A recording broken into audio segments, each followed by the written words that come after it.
Bref, tu m'entends mieux? Ouais. Ok, super. Alors, je t'appelle parce que je vais me marier en juillet, Inch'Allah. مبروك عليك الحبيبة ديالي. Merci beaucoup. Et là, on a une question avec mon fiancé. C'est que, en gros, sa famille et lui sont venus faire la demande et tout s'est bien passé, alhamdoulilah. Et, et, euh, et moi, pour ma dot, j'ai demandé une belle bague. Et mon père, il a dit, moi, je veux une parure. Et donc là, en avançant, etc., donc il y a entre la demande et le mariage, il y a à peu près 6-7 mois, tu vois. Donc on n'avait pas d'argent de côté, donc il fallait mettre un maximum d'argent de côté en l'espace de ces 7 mois. Et là, à l'approche du mariage, mon fiancé a eu une baisse d'activité dans son taf. Et du coup, il a appelé mon père pour lui dire, voilà, je suis désolée, mais je pense que ça va être compliqué pour la parure. Mais la parure, ton père, il va la porter à quel moment? J'ai pas compris. C'est pourquoi? C'est pour un S? La parure? Et pourquoi? Ton père, à quel moment il va porter la parure? C'est pourquoi? Ton S, c'est pour qu'il la porte pour ton S, c'est ça? Il a choisi quoi? Des boucles d'oreilles à pression? Comment? Ah, c'est excellent, merci. Ah non, mais parce que, en fait, j'ai pas compris. Mon père, il veut une parure. Non, mais il faut nous dire comme ça, lui aussi, on lui saddaq une jleba et des babouches, donc on y est. On lui fait. Je sais même quoi. Non, malheureusement, tu connais. Non, mais il n'y a pas de malheureusement, je connais. Moi, ça, je connais pas. La vérité. Parce que c'est la date entre toi et ton mari. Voilà. Ton père, en fait, il n'est pas en train de brader une bagara. Non, je sais, mais ça, j'ai vérifié, et il y a plusieurs écoles là-dessus. Il y en a qui disent que c'est la fille qui doit choisir, et il y en a qui disent que c'est le père qui doit choisir. Eh ben, choisis l'école où ils disent que c'est la fille qui doit choisir. Ouais, mais du coup, là, j'étais en position un peu de difficulté vis-à-vis de ça. Enfin, je savais pas trop comment me positionner. Et surtout que, là, en l'occurrence, mon fiancé paye aussi le miel qui coûte assez cher. Enfin, tu sais, il est de bonne volonté. Il n'est pas là à dire non, je paye pas. Il paye une bague qui coûte plus de 5 000 euros. Enfin, genre, c'est assez conséquent déjà. Et du coup, moi, ma question, c'était est-ce que on doit trouver une solution et faire des coupes budgétaires, on va dire, sur d'autres trucs pour que mon père soit content et que j'ai une parure, ou est-ce que je dois lui faire entendre raison et lui dire papa, moi c'est pas ce que je voulais, et puis voilà quoi. Ouais, ou sinon, je sais pas, il a qu'à se l'acheter lui-même la parure. Je comprends toujours en pas. Fait, non, mais justement, à un moment, il a été question, il a dit, moi, je peux te l'acheter, etc., etc., mais là, t'as un peu fait des histoires, même avec mon frère et tout, t'es un peu là en mode, c'est quoi, c'est n'importe quoi, c'est à l'homme de payer la parure, Ouais. Donc pour toi, c'est pas un sujet. Comment? Pour toi, c'est pas un sujet.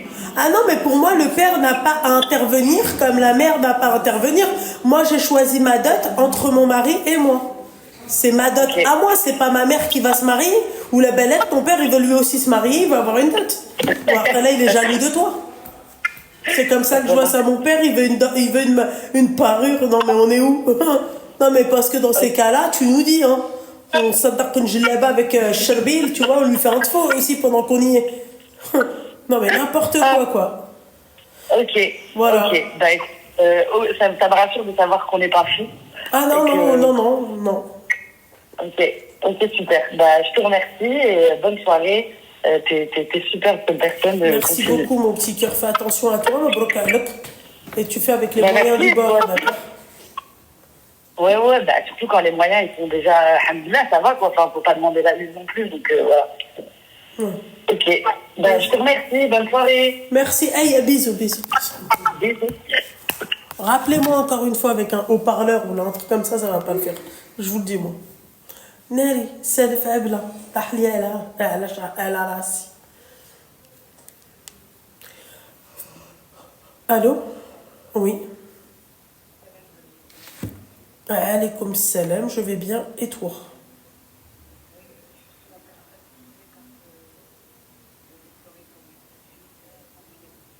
Ah oui, ça va, tu vas bien? Ça va. Tu m'as beaucoup remonté le moral et je voulais surtout te féliciter pour ton mariage. Tu l'as déjà fait, ma chérie, quand tu m'as appelé la dernière fois. Merci, c'est Mon gentil. fils, oui, j'ai pu voir mes petites filles. Super. J'ai profité d'elles. Super. J'ai profité au maximum. Elles sont adorables. Et puis maintenant, elle habite du côté de mes parents à Rahmon, où ils étaient. Je pourrais plus facilement les voir. Alhamdoulilah. Je vais me débrouiller. J'irai les voir à la sortie de l'école, à la récréation, comme mon beau-père à Rahmon il disait. Puis voilà, je vais faire comme ça. Force à toi, ma Voilà. chérie. Oh, merci. Et toi, ça va? Ça va, alhamdoulilah. Merci beaucoup, ma chérie. La maman, elle va bien? Tout le monde va bien, alhamdoulilah, ma chérie. Force Non. à toi. Alhamdoulilah. Prends soin de toi. Ouais. Fais attention à toi. Et je te remercie d'avoir monté le moral. Je t'en prie. Je te remercie beaucoup. Je t'en prie, ma chérie. Merci. Aïe, bisous, Bisous. bisous, bisous.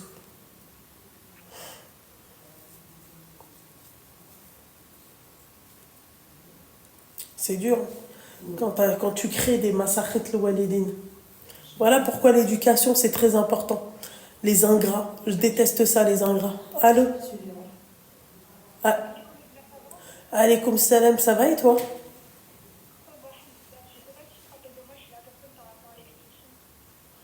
La personne par rapport à l'expulsion. Je me rappelle plus. Je t'avais appelé, j'avais parlé de mes soucis de santé, de mes fils et tout ça. Ouais. Une semaine à peu près. Oui, je sais, mais ça me dit quelque chose, mais je m'en souviens plus. Voilà, je voulais te tenir un petit peu au courant parce que du coup, j'ai eu plus de 300 messages de la part de tes abonnés. Je remercie d'ailleurs parce que j'ai réussi à repousser la procédure. Et j'ai eu beaucoup de dons. J'ai eu beaucoup de dons sur ma somme. J'ai eu à peu près 900 €, alhamdoulilah. Alhamdoulilah. Donc j'ai eu mon jugement vendredi et j'ai réussi à décaler le délai parce que j'ai tout viré. Et j'ai même des personnes de ma ville, dont 2 personnes en particulier auxquelles je pense, qui m'ont fait des courses pour mes fils et voilà. Eh ben, alhamdoulilah, ma chérie, heureuse pour toi. Ma communauté, elle est trop bien, en fait.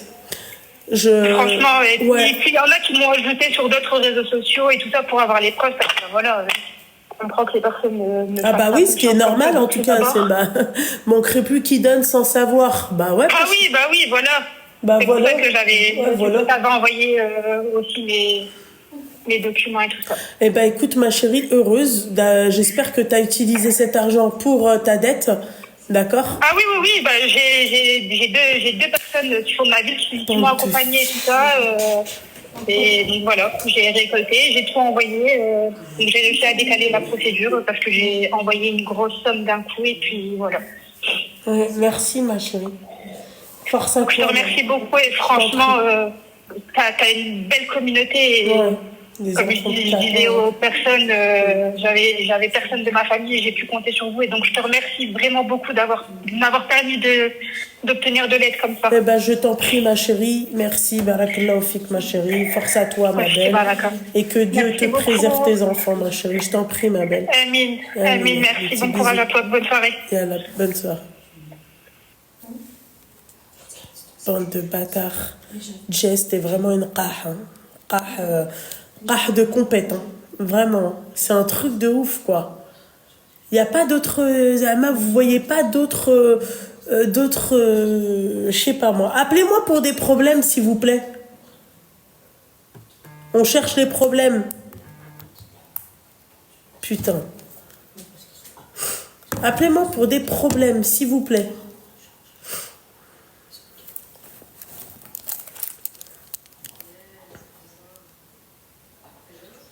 Putain, il faut que j'écoute mes messages. Putain de merde. Comme j'ai dit à Liette.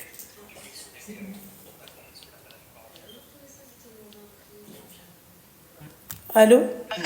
Oui, j'ai coupé le live. Oui. T'as quel âge? Oui, cinquantaine, t'as dit? Ouais, vas-y. Voilà. Je t'écoute. Donc moi, j'ai une petite histoire à raconter par rapport à une amie à moi, qui est un peu plus jeune que moi. En fait, c'est sa maman avec qui on est amis.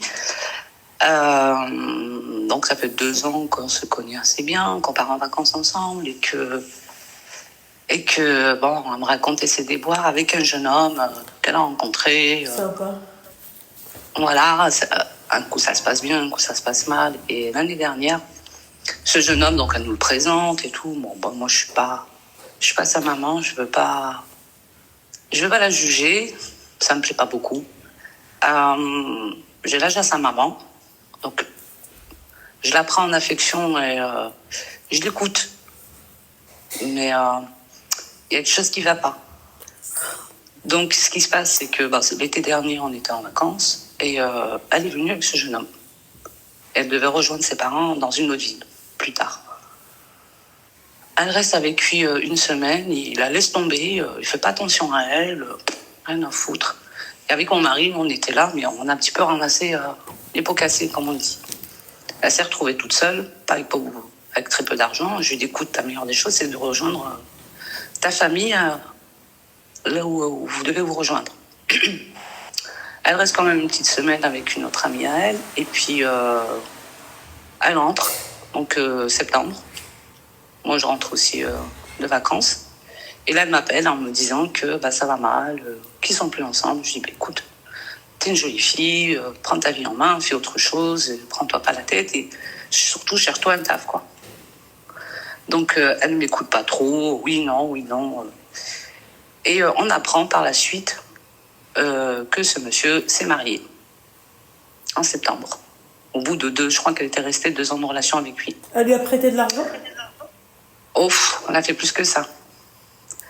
Prêter d'argent, payer les vacances. Le gars, il est propriétaire. C'était à Marrakech, donc il est propriétaire là-bas. Toujours les mêmes. Toujours. Et les mêmes qui avec mon mari. sévissent. C'est ça. Ouais. Et moi, ce que je comprends pas, c'est qu'elle insistait, en fait. Donc, moi, j'habite très loin, j'habite dans le sud. Elle est sur Paris. Et je connais très bien sa famille, donc c'est des gens que j'apprécie énormément. Et malheureusement, je l'ai pris comme en affection, comme si c'était ma petite sœur. Ouais. Le truc, c'est qu'à un moment donné, moi, je travaille, elle est sans emploi. Je lui dis, moi, écoute, focalise-toi sur le taf, et ça ira mieux déjà. Tu vas penser à autre chose. Rien du tout, pas de taf, pas de situation. Elle emprunte de l'argent pour faire je ne sais quoi, pour lui faire plaisir, et j'en passe. Et ça, je veux abréger parce qu'on va arriver à l'histoire, le pourquoi je t'appelle. Le truc, c'est que ce monsieur se marie en septembre dernier avec une nana qu'il connaît à peine depuis quelques temps, apparemment, qu'il a rencontrée là-bas parce qu'elle gère une agence immobilière, donc il s'occupait de son appart, à peu près ça, l'histoire. Il la ramène, donc c'est une fille de France, hein, ils se rencontrent là-bas au Maroc. Bien sûr, il fait ça derrière son dos, alors que celle qui paye les vacances, il faut le savoir. Elle rentre chez ses parents dans l'autre ville, au Maroc. Elle rentre en septembre, voilà, j'abrège. Et le truc, c'est que ils iront avec elle. Ils iront avec elle pour aucune raison. Donc, elle ne se doute pas, elle, qu'il y a quelqu'un derrière. En fait, quand ce jeune homme, au bout de 3 mois, se rend compte, je ne sais pas pourquoi, que ça ne va pas avec la nana avec qui il s'est marié. Mis à part que il a profité un peu de cette fille qui a payé pour lui des voyages à Dubaï et j'en passe, et que moi j'ai vu sur Snap, que j'ai pas osé lui dire que le gars il est à Dubaï, mais j'ai pas vu qui il était, mais bon, peu importe, ça j'ai pas osé, je voulais pas m'en mêler. Et puis le temps passe, il y a Ramadan qui arrive, septembre, octobre, machin. Elle est en pleurs, elle est pas bien, 36e dessous. On essaie, moi et d'autres personnes, de lui remonter le moral en lui disant qu'il faut qu'elle l'oublie, qu'elle passe à autre chose. Rien n'y fait. En fait de compte, il se revoit apparemment. Il lui dit qu'il a jeté cette fille, qu'il a juste fait le halal avec elle et qu'elle n'est plus avec lui. Et qu'elle ne vit plus avec lui? Ouais, elle ne vit plus. En fait, la nana avec qui il s'est marié, elle ne vit plus avec lui. Il l'a foutu dehors, ça ne lui plaît plus. Je prends, je jette. Moi, toujours campé sur ma position, je lui dis franchement, c'est pas bon. S'il a fait ça à une nana en espace de 3 mois, imagine de quoi il est capable avec toi. Il est resté 2 ans avec toi, il a choisi de prendre une personne qu'il connaît à peine, il s'est marié avec elle, il a rameuté toute sa famille. Preuve à la pluie, hein. Donc il a rameuté toute sa famille, il a fait un voyage de noces que la nana a payé, elle a tout fait pour lui, et qu'en fin de compte, il va se jeter. Moi, je comprends pas. Je dis quelle est ta démarche, en fait.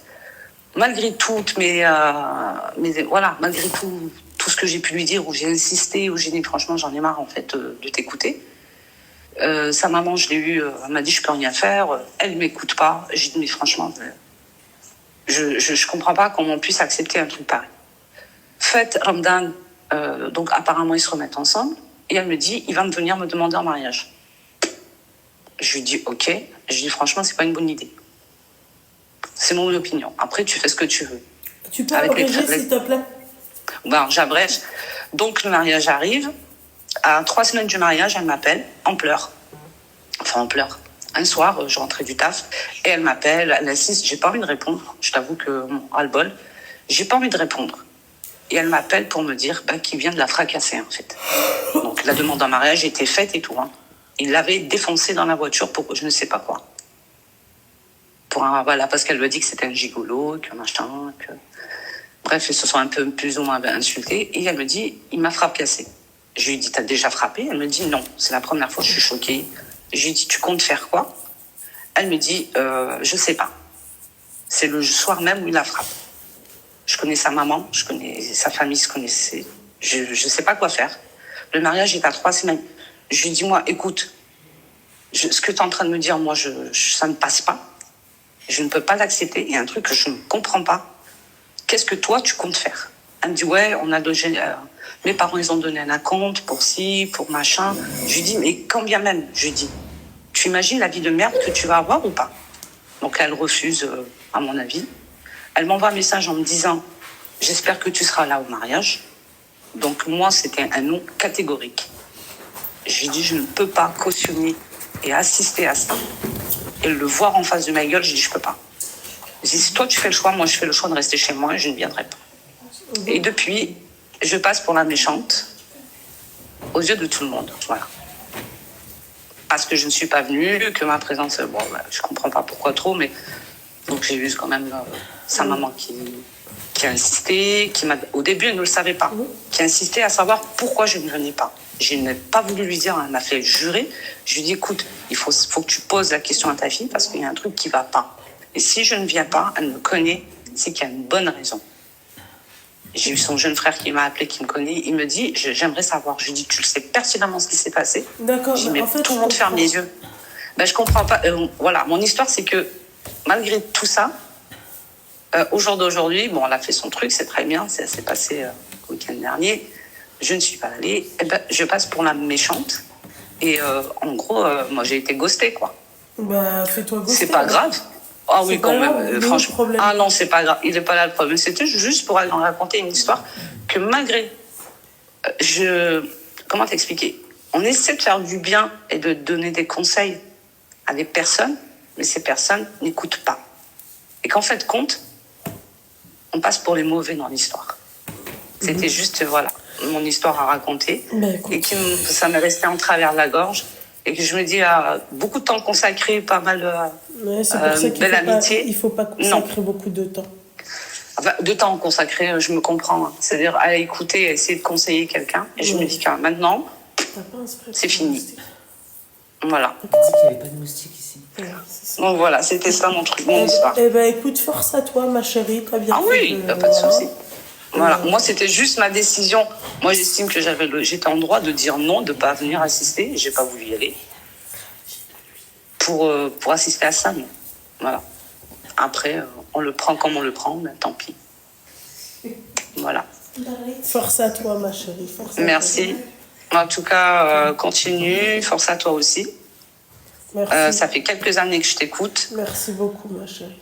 J'aime beaucoup tes conseils. Il y a longtemps que je voulais t'appeler. Et puis bon, voilà.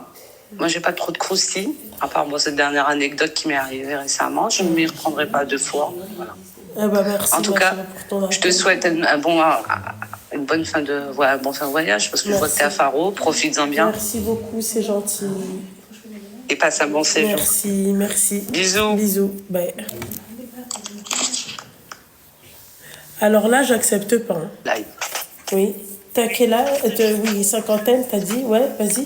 Voilà. Je t'écoute. Donc moi, j'ai une petite histoire à raconter par rapport à une amie à moi, qui est un peu plus jeune que moi. En fait, c'est sa maman avec qui on est amis. Donc ça fait 2 ans qu'on se connaît assez bien, qu'on part en vacances ensemble et que bon, elle me racontait ses déboires avec un jeune homme qu'elle a rencontré. Sympa. Voilà, un coup ça se passe bien, un coup ça se passe mal. Et l'année dernière, Ce jeune homme, donc, elle nous le présente et tout. Bon, moi, je suis pas sa maman, je veux pas la juger. Ça me plaît pas beaucoup. J'ai l'âge à sa maman, donc je la prends en affection et je l'écoute. Mais il y a quelque chose qui va pas. Donc, ce qui se passe, c'est que l'été dernier, on était en vacances et elle est venue avec ce jeune homme. Elle devait rejoindre ses parents dans une autre ville, plus tard. Elle reste avec lui une semaine, il la laisse tomber, il fait pas attention à elle, rien à foutre. Et avec mon mari, on était là, mais on a un petit peu ramassé les pots cassés, comme on dit. Elle s'est retrouvée toute seule, avec très peu d'argent. Je lui ai dit, écoute, la meilleure des choses, c'est de rejoindre ta famille là où vous devez vous rejoindre. Elle reste quand même une petite semaine avec une autre amie à elle, et puis elle rentre, donc septembre. Moi, je rentre aussi de vacances.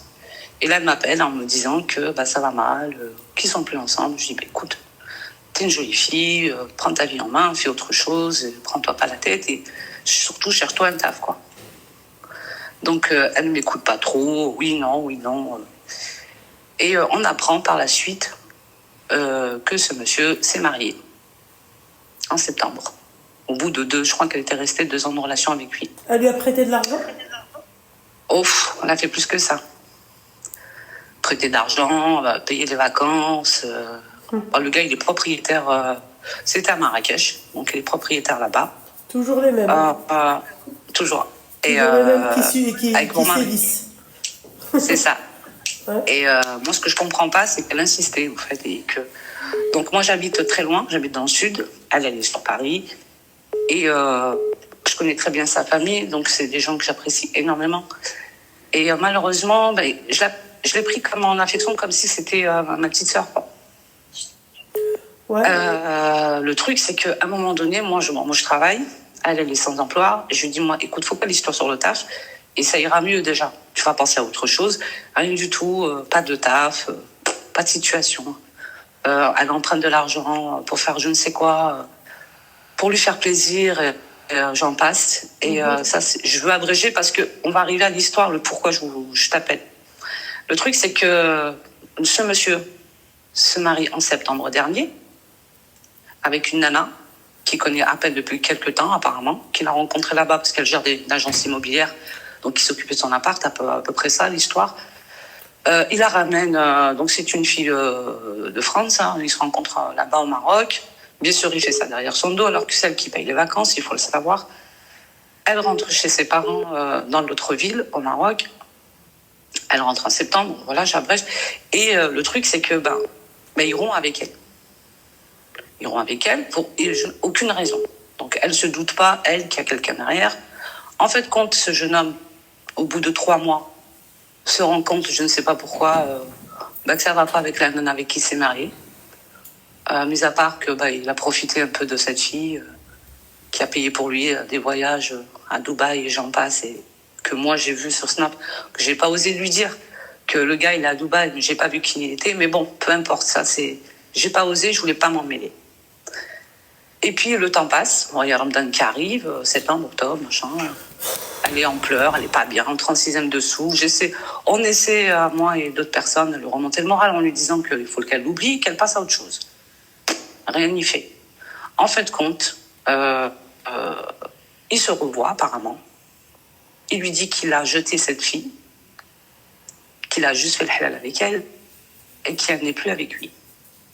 Et qu'elle ne vit plus avec lui? Ouais, elle ne vit plus. En fait, la nana avec qui il s'est marié, elle ne vit plus avec lui. Il l'a foutu dehors, ça ne lui plaît plus. Je prends, je jette. Moi, toujours campé sur ma position, je lui dis franchement, c'est pas bon. S'il a fait ça à une nana en espace de 3 mois, imagine de quoi il est capable avec toi. Il est resté 2 ans avec toi, il a choisi de prendre une personne qu'il connaît à peine, il s'est marié avec elle, il a rameuté toute sa famille. Preuve à la pluie, hein. Donc il a rameuté toute sa famille, il a fait un voyage de noces que la nana a payé, elle a tout fait pour lui, et qu'en fin de compte, il va se jeter. Moi, je comprends pas. Je dis quelle est ta démarche, en fait. Malgré tout, malgré tout ce que j'ai pu lui dire, où j'ai insisté, où j'ai dit franchement, j'en ai marre, en fait, de t'écouter. Sa maman, je l'ai eue, elle m'a dit, je peux rien faire. Elle m'écoute pas. J'ai dit, mais franchement, je comprends pas comment on puisse accepter un truc pareil. Fête Ramadan, donc apparemment, ils se remettent ensemble.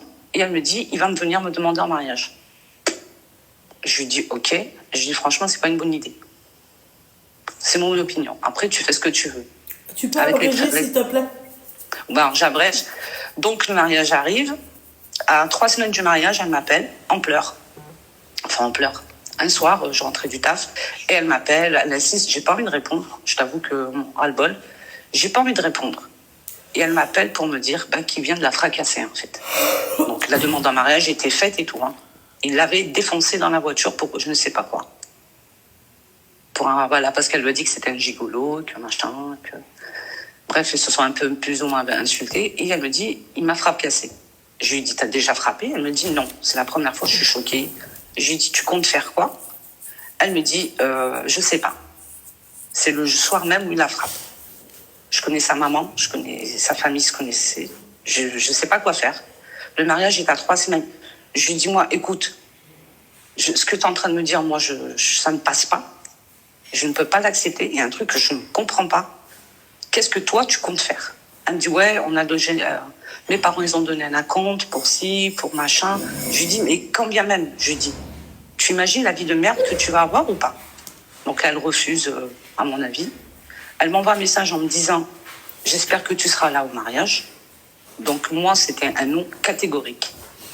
Je lui dis, je ne peux pas cautionner et assister à ça. Et le voir en face de ma gueule, je dis, je peux pas. Je dis, si toi, tu fais le choix, moi, je fais le choix de rester chez moi et je ne viendrai pas. Et depuis, je passe pour la méchante aux yeux de tout le monde. Voilà.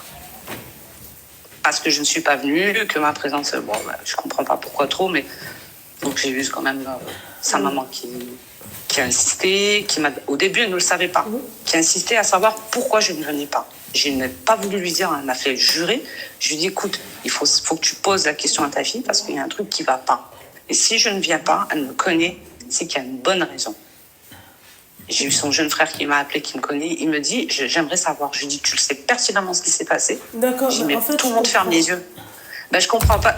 Voilà, mon histoire, c'est que malgré tout ça, au jour d'aujourd'hui, bon, elle a fait son truc, c'est très bien. Ça s'est passé le week-end dernier. Je ne suis pas allée. Eh ben, je passe pour la méchante. Et en gros, moi, j'ai été ghostée, quoi. Bah, fais-toi ghoster. C'est pas grave. Ah oui, quand même, franchement. Ah non, c'est pas grave. Il n'est pas là le problème. C'était juste pour aller raconter une histoire que malgré... Comment t'expliquer?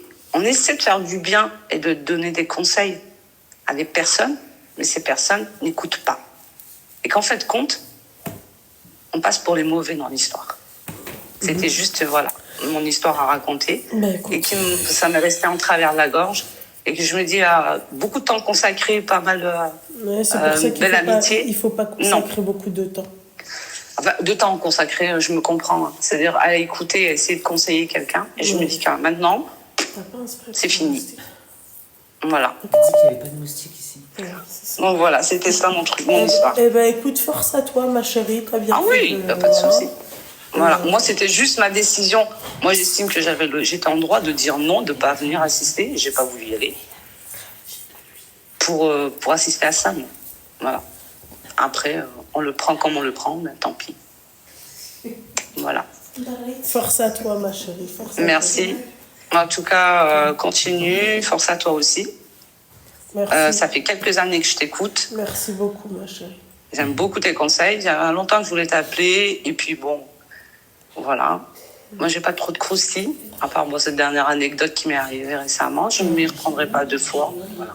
Eh ben, merci, en tout cas, je te souhaite une bonne fin de voyage, parce que je vois que tu es à Faro. Profites-en bien. Merci beaucoup, c'est gentil. Et passe un bon séjour. Merci. Bisous. Bisous. Bye. Alors là, j'accepte pas. Hein. Pourquoi tu vas la masser? Elle a mal à la cuisse. Bah, à la cage, trouver une amie qui la masse. Tu masses ou non? Non, je ne suis pas ton amie. Vous me laissez quand même. Me lasser.